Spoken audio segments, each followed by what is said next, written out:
So what's going on? Jamie Jenkins is our stats man, formerly the man who crunched the big health numbers at the Office of National Statistics. And these figures, these European numbers and these American numbers are similar to what we're seeing in the UK too. Middle-aged people, young people dying young. Yeah, and they're a cause for alarm. I think with the European numbers, I think the map that was shown was for June. I think Bulgaria did actually start seeing large numbers of excesses earlier on in the year. So I think if you look over the longer period, you will see Bulgaria having some of those excesses. But the general trend of what we're seeing is pretty much what we got in the UK.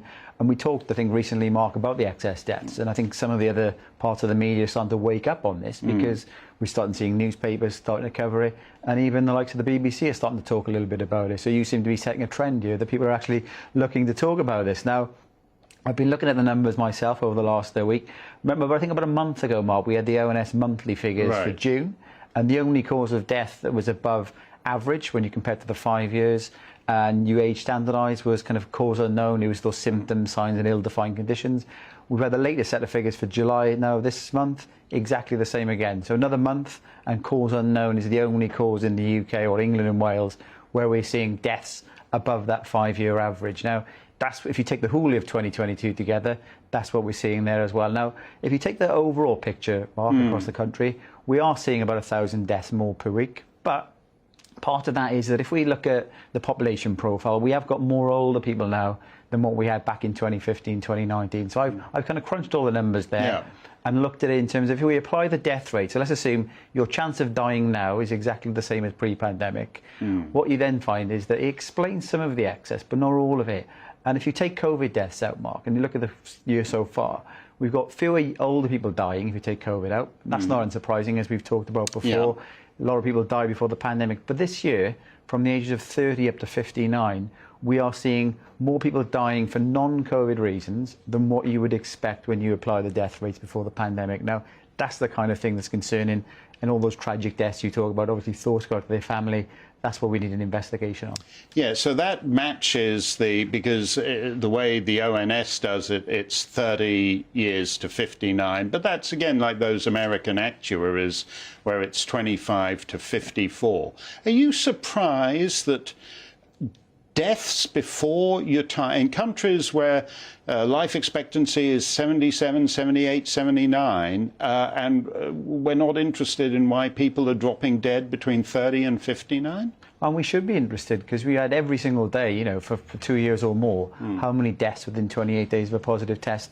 BBC, ITV, Sky will be covering it. I've not seen hardly any news reports of it at all. No, you made that point, that the people who had these like tickers, they had graphics made up to show how many people had died from COVID every week, aren't interested now that it's young and middle-aged people dying in huge numbers every week. And the important thing here, Mark, as well, is that if you actually look at the age profile and then you look at excess death, there's another metric you can look at, is the number of years lost of life.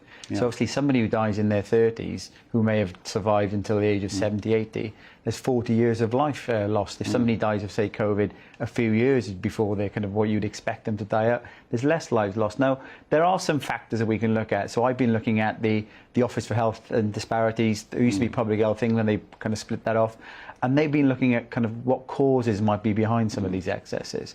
And there is a bit of a trend that we're starting to see here now, Mark. We're seeing higher than average deaths for the time of year in terms of heart issues, which includes heart attacks, heart disease. We've got diabetes deaths up as well, and some stroke deaths as well. So we've got these common things. And the last 3 or 4 months, we have been seeing the NHS in crisis. We've got 13,000 people now in beds in England. They can't be discharged. So we've got a situation now, Mark, where they can't be discharged into the community because there's not enough care. The government sacked a load of care workers last year. That won't have helped that.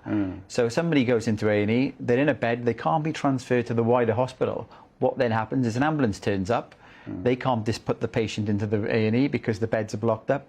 So some poor soul then has an heart attack or a stroke. They phone for an ambulance, and there is left fewer ambulances for them to go. Well, there are people who say that it's because of the problems in the NHS, and certainly there are a lot of people dying at home, but and they're saying it's because people didn't get their cancer appointments during the COVID, so their stage 2 cancer is now stage 4. But in fact, there isn't a lot of increase in cancer deaths. It's more this sudden adult death syndrome type stuff. Yep, there's that and the heart issues. The cancer numbers, actually, if you do compare them, you're right, they're not actually over excess, and that might be something that we see coming down the line. And there are a number of other factors that we need to obviously look at. You've talked about kind of adverse reactions to the vaccination. You've got lots of people have had COVID in the country as well, Mark, and we do know that having a COVID infection can cause circulatory issues. And kind of the main thing as well that doesn't really get talked about is the government in part of all of this. Yeah. They told everybody, stay home, protect the NHS, save lives. People who may have little problems with themselves, they can't diagnose themselves at home. People are dying from home. Are they staying at home? Have they stayed at home for the last 2 years?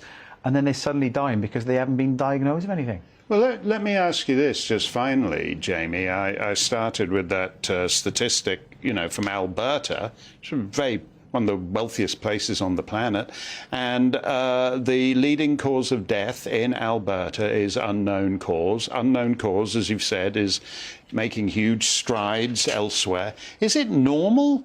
For someone who's been in health statistics, is it normal for the leading cause of death in your jurisdiction to be cause unknown? Well, that isn't normal. And in the UK, what we're seeing, it's not the leading cause. It's still about 8th, but it is on an increase, as we said. It's going up the hit parade in an Albertan direction. It's going up. And the thing is, a lot of these deaths, if there's a sudden death, they should go to a coroner. There should be a full investigation.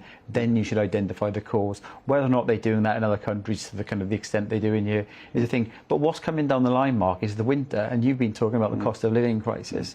We know we saw excess deaths potentially will go up because people won't put the heating on because they can't afford it.